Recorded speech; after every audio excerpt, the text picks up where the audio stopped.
The sky turned dark at noon. It wasn't clouds or an eclipse. It was ships. Massive ships that blocked the sun and cast shadows over entire cities. Earth had been having a bad century. Rising oceans, dying forests, not enough food, too many storms. Then the aliens came. Captain James Miller stood on the roof of the United Nations building in New York, watching the shuttle descend. His uniform was crisp, his face calm, but his hand rested on his gun. 20 years in the military had taught him one thing: hope for the best, prepare for the worst. "They could have destroyed us already," said General Ward, standing beside him. "That's something, at least." Miller nodded. "Let's see what they want." The alien shuttle landed softly, barely disturbing the air. Its surface shimmered like oil on water. A door opened, and they emerged. Tall, graceful beings with 4 arms and skin that changed colors like mood rings. The lead alien wore an outfit that seemed to be made of living metal. "I am Ambassador Vorn of the Galactic Council," it said in perfect English. "We come with an offer of peace and protection." 2 hours later, Miller sat in a conference room with Earth's hastily gathered leaders as Vorn explained the situation. "Your species is young," the alien said, gesturing with its upper arms while its lower ones remained still. "Our scans show your civilization is barely 10,000 years old, a mere infant in galactic terms. The Council protects developing species until they are ready to join as full members." The president leaned forward. "And what do you get from this arrangement?" Vorn's skin rippled blue. "Cultural exchange, limited resource sharing, the joy of welcoming new friends to the stars." Its skin darkened. "And protection from those who would exploit young races." "There are others out there?" Miller asked. "Others who aren't so friendly. The galaxy is vast, and not all species share our values," Vorn said. "Without protection, young worlds often become resources." The meeting lasted hours. Earth's leaders argued, questioned, demanded proof. The aliens remained patient. They offered solutions to Earth's environmental crisis. They showed images of other protected worlds thriving under Council guidance. They promised knowledge in time. In the end, what choice did Earth have? The planet was dying. The aliens had technology beyond imagination. 3 months later, Captain Miller became Earth's official liaison to the alien delegation. His first day, Vorn took him aboard the main ship. "Your species fascinates us," Vorn said as they walked through curved hallways. Alien crew members stopped to stare at Miller. Some seemed curious. Others seemed wary. "How so?" Miller asked. "Your adaptability is remarkable. Your emotional range, your physical resilience. For such a young species, you show unusual potential." They entered a large chamber where dozens of aliens studied 3D models of human history. "We always conduct thorough archaeological assessments of new member worlds," Vorn explained. "Standard protocol to determine developmental timelines." Miller watched as the aliens examined models of Stonehenge, the pyramids, ancient pottery. "Your oldest structures, your earliest writings, all confirm a civilization approximately 10,000 years in development," Vorn said. "This makes humans one of the youngest intelligent species ever encountered." A smaller alien approached, its skin flashing excited patterns. "Ambassador, the preliminary results are complete. Their technological development curve is extraordinary, almost twice the standard rate." Vorn's skin darkened with what Miller was learning to recognize as concern. "Interesting. Note that in the official record." Miller caught something in the alien's tone. "Is that a problem?" "Not at all," Vorn said smoothly. "Simply unusual. Your species has great potential, Captain Miller. The Council will help you fulfill it. Safely." As they continued the tour, Miller noticed how the alien crew watched him. Some with curiosity, some with something that looked like respect, and a few, he couldn't help but notice, with what looked very much like fear. 3 years after the aliens came, humans were working on Mars. The red planet had become a mining center. Earth needed metals, and the Council needed something called trace elements. Everyone was happy. Jack Reeves was not happy. He was sweating inside his suit as he drove the drilling machine deep into the Martian soil. The air recycler made a funny noise, and the cabin smelled like old socks. 10 more meters and we're done for today, said the voice in his helmet. Thank goodness, Jack muttered. The drill bit suddenly dropped, as if the ground beneath had vanished. Wait, something's wrong. The drill had punched through into a hollow space. This wasn't supposed to happen. Mars didn't have caves. Not here. Stop all work, ordered the supervisor. Council protocols say we need to check this out. 24 hours later, Captain Miller stood at the edge of the hole, looking down at something impossible. How big is it? He asked the scientist beside him. The scans show a structure about the size of a football field. Dr. Anna Reed answered. Her eyes were bright behind her helmet visor. And it's artificial. Someone built this.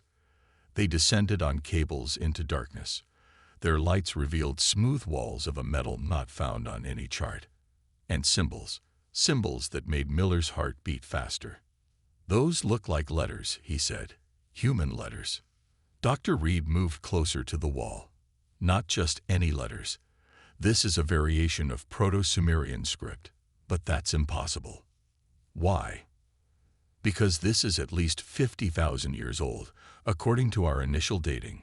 She touched the wall gently. No human civilization existed then. We were still hunting with sticks. Their lights revealed more. Rooms with dust-covered control panels, strange machines, and in one chamber, perfectly preserved behind a transparent wall, human remains, a man and woman in uniforms of unknown design. This changes everything we know about human history, Reed whispered. When they reported their find, the council representatives arrived quickly. Too quickly, Miller thought.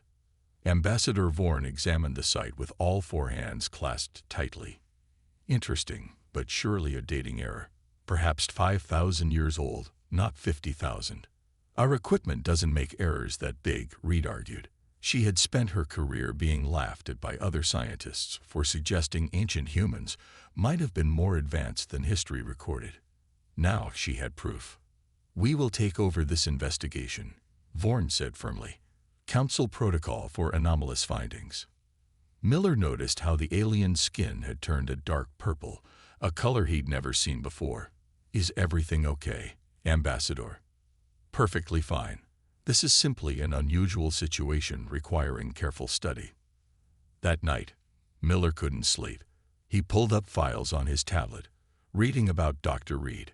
Her theories about lost human technology had made her an outcast in the scientific community. Now she might be right. His communication device buzzed. A message from Tom Lewis, who worked security on the Council's main ship. Something weird is happening. The aliens are acting strange since the Mars discovery. Some won't even eat in the same room as human crew anymore. Miller frowned. He'd noticed it too. Certain aliens now looked at humans differently, some with new respect, others with what seemed like fear. The next day, a council ship landed at the Mars site. They were sealing off the area, they said, for safety reasons. As Miller watched them setting up barriers, his tablet chimed. An alert from Europa, Jupiter's icy moon, where another mining team was working. They'd found something buried in the ice, something with the same strange symbols. Miller looked up at the stars, suddenly feeling very small. And yet, oddly, like he was on the edge of something huge. What are they hiding from us? He whispered to himself. And more importantly, what are they hiding about us? The ice on Europa was thick, kilometers deep. Beneath it, in eternal darkness, lay an entire outpost. Not a small room like on Mars, but a complex big enough for hundreds of people. Dr. Anna Reed moved her light across walls covered with symbols. It's the same writing as on Mars, she said, her voice filled with wonder. But there's so much more of it here. Captain Miller followed, his boots making soft sounds on the metal floor.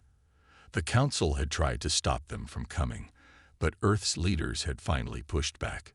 This was human history. They had a right to know. "Can you read any of it?" Miller asked. Reed nodded slowly. "Some. It's like an early form of our language." She pointed to a large symbol above a doorway. "This means command or control." They entered a large circular room with a platform in the center. When Reed stepped onto it, lights suddenly came on. A 3D map appeared above them, showing stars and planets. "It's our solar system," Miller whispered. "But something's wrong." Mars in the map was blue with oceans. Earth looked different too. The continents were not in the right places. "This is what our solar system looked like about 45,000 years ago," Reed said, checking her scanner. "Before the last major ice age." Miller stared at the map, mind racing. "You're saying humans built this place 45,000 years ago? That we had technology advanced enough for space travel?" "Not just space travel." Reed pointed to symbols at the edge of the map. "These are coordinates to other star systems. We didn't just reach Europa. We reached the stars."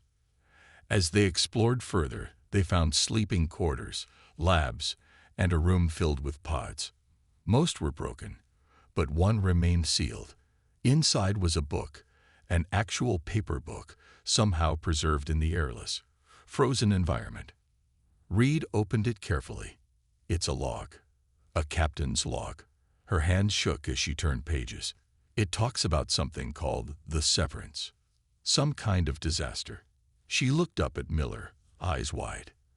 "It says Earth was hit hardest, that survivors would lose all memory of what came before." Miller frowned. What could make an entire species forget its own history? They were still examining the book when Miller's communicator buzzed. A voice spoke urgently. "Captain, Council ships are approaching Europa. They're not responding to hails." "We need to leave," Miller said. "Now." They were halfway to their ship when a small alien figure stepped out from behind a column. Both humans raised their weapons. "Wait," the alien said. Its skin was pale blue, wrinkled with age. "I am Trell. I am here to help." "You're from the Council," Miller said, not lowering his gun. "Yes, but not all of us agree with hiding the truth." Trell looked around nervously. "I am a historian. I have accessed records few are allowed to see." "What records?" Reed asked. "Ancient Council archives mention a powerful empire that existed 45,000 years ago. They called it the Terran Dominion." "Terran," Reed whispered. "That means Earth." Trell nodded. "The Dominion was vast and powerful. Then, suddenly, all records of them stop, as if they simply vanished." "What happened to them?" Miller demanded. Trell's eyes darted to the side. "That is what the Council does not want you to know." The old alien handed Reed a small crystal. "This contains coordinates to a restricted archive station. The truth is there." Trell's skin darkened. "Hurry. The Council ships will be here soon." As they ran to their shuttle, Reed clutched the crystal tightly. "A lost human empire," she said. "Why would the Council hide this from us?" Miller's face was grim as he started the engines. "I think the better question is, what are they afraid we'll remember?" Above them, Council ships entered Europa's orbit, weapons powering up. Miller and Reed barely escaped Europa. Their shuttle was small and fast, but 2 Council ships followed them halfway back to Earth before giving up the chase. "They fired on us," Miller said, still shocked. "They actually fired on us." Reed clutched the crystal Trell had given her. "Because of this. Because of what's on it." When they reached Earth, they went straight to Ambassador Vorn's office. The alien's skin rippled with dark colors when they entered. "Captain Miller, Dr. Reed. We were concerned when you left Europa so abruptly." "You sent ships to attack us," Miller said. "A misunderstanding," Vorn said smoothly. "Security protocols. Nothing more." Reed stepped forward. "We found an entire outpost on Europa, human-made, from 45,000 years ago. Why are you hiding our history from us?" Vorn's 4 hands twitched. "You are mistaken. The dating is wrong. "Stop lying," Miller interrupted. "We know about the Terran Dominion." The room went silent. Vorn's skin turned completely black. "Where did you hear that name?" the alien asked quietly. "So it's true," Reed whispered. Vorn moved to his desk and pressed a button. The doors locked with a heavy click. "You don't understand what you're meddling with," Vorn said. "Some history is better left forgotten. For everyone's sake." "We have a right to know," Miller argued. "Rights?" Vorn's voice changed, became harder. "Your species had its chance once. The galaxy still bears the scars." Guards entered through a side door, not Council aliens but humans, working for the Council. "These two will be taken for memory adjustment," Vorn ordered. "Standard procedure for those exposed to restricted information." Miller reached for his gun, but a guard was faster. The stun blast sent him to his knees. "This isn't over," Reed said as they were dragged away. That night, an unexpected ally helped them escape. Tom Lewis, Miller's friend from security. He had heard rumors of other humans being adjusted after finding ancient artifacts. They wiped specific memories, Tom explained, as they fled through maintenance tunnels. People come back, different, quieter, less curious. They needed a ship to reach the coordinates on Trell's crystal. Using Tom's access codes, they stole a small Council shuttle from the landing bay.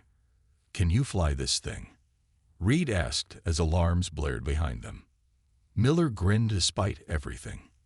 "Let's find out." The shuttle lifted off, its alien engines humming strangely. They broke atmosphere just as larger ships began to pursue them, activating faster than light drive, Miller said, pressing symbols that somehow felt familiar. Stars stretched to lines, and they were gone. The archive station was hidden in an asteroid field, old and seemingly abandoned. Inside, they found a vast database of records stretching back thousands of years. "Look at this," Reed said, pointing to a star map. Hundreds of systems were highlighted in a color labeled Terran territory. "That's impossible," Miller whispered. "That's nearly a third of the galaxy." They searched deeper, following data trails, translating ancient records. The truth emerged piece by piece, each more shocking than the last. Reed's face grew pale as she read. "Humans didn't just have an empire. We ruled the stars.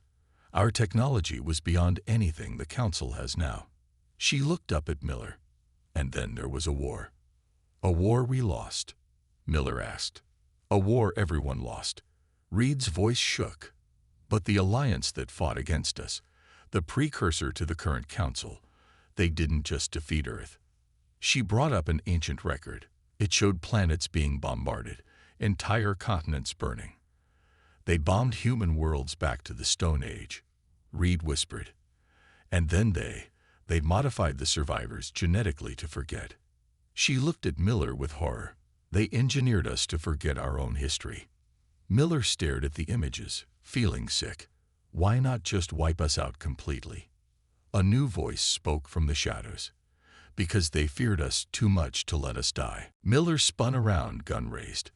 An alien stepped into the light. It was Trell. "How did you find us?" Reed asked.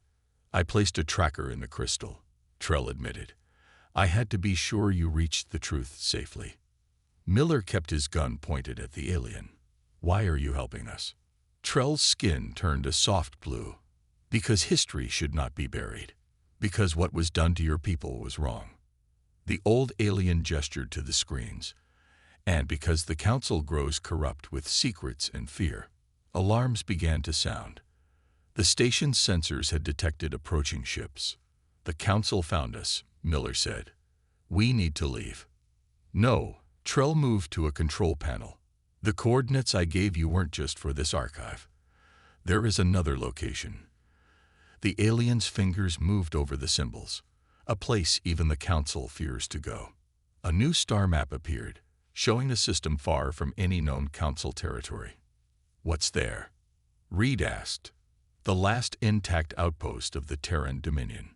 They fled the archive station just as Council ships arrived. Following Trell's coordinates, they traveled for 3 days through empty space. Finally, they'd reached a dense asteroid field. "There's nothing here," Miller said, scanning the area. Reed studied the navigation system. "Wait, the asteroids. They're moving in perfect patterns. That's not natural." She was right. The asteroids moved like a giant puzzle, creating a path that appeared and disappeared. Miller guided their shuttle through the shifting rocks. At the center of the field was a massive structure, a space station the size of a small moon, hidden within the largest asteroid. As they approached, lights began to come on across the station's surface. "It's activating," Trell whispered. "It recognizes your ship's human occupants." A large door opened, and they docked inside a vast hangar filled with ships unlike anything they had ever seen. The designs were sleek, powerful, beautiful. "Human ships," Reed breathed, "from the Dominion era." They explored deeper into the station. Automated systems came to life around them. Lights, doors, even small robot assistants that floated alongside them. Everything responded to their presence, to their human DNA. They reached a central chamber where a holographic display activated. A spinning DNA strand appeared above them. "Welcome, Terran citizens," a voice said in an ancient form of English that Reed could barely understand. "Genetic verification complete. Access granted to Outpost Omega archives." The walls around them transformed into screens showing humanity's true history.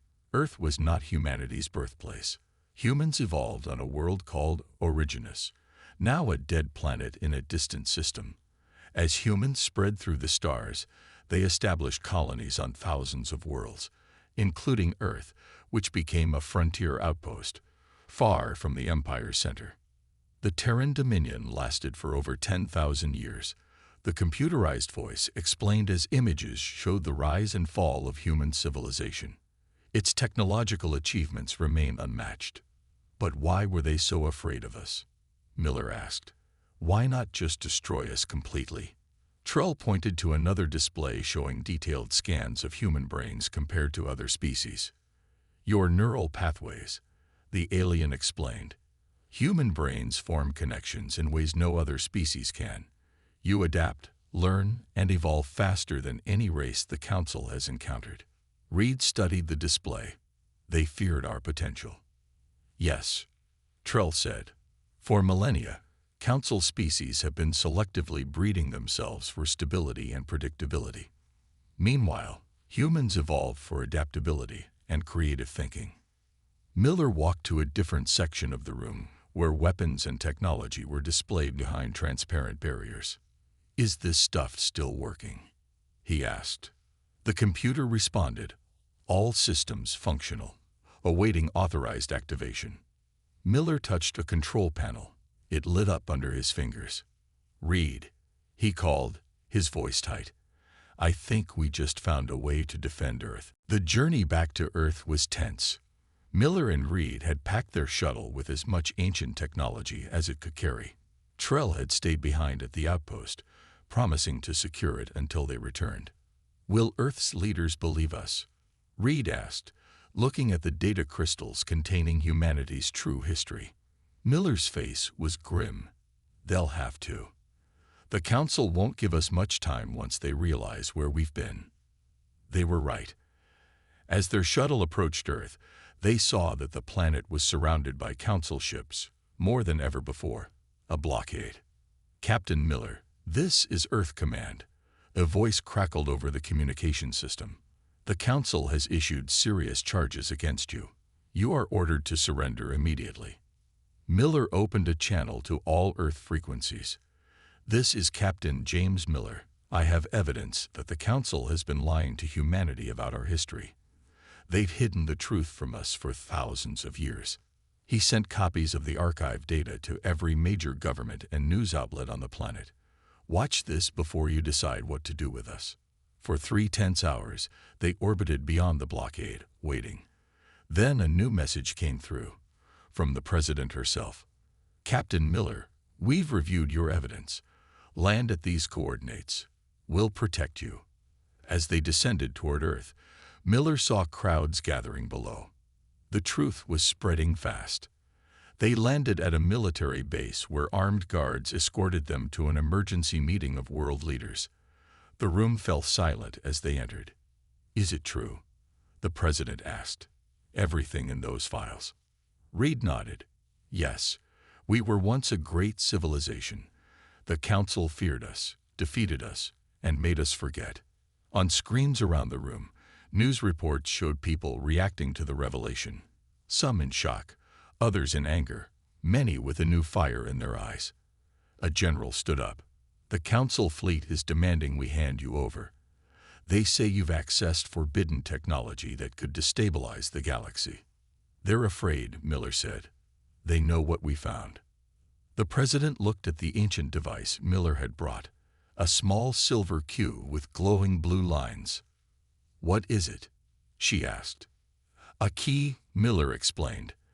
"The ancient humans didn't just build outposts in our solar system. They built defenses. Before anyone could respond, the doors burst open. Ambassador Vorn entered, flanked by council guards. "This meeting is over," Vorn announced. His skin was black with rage. "These two criminals will be surrendered to council custody immediately." "They are Earth citizens," the president said firmly. "They stay with us."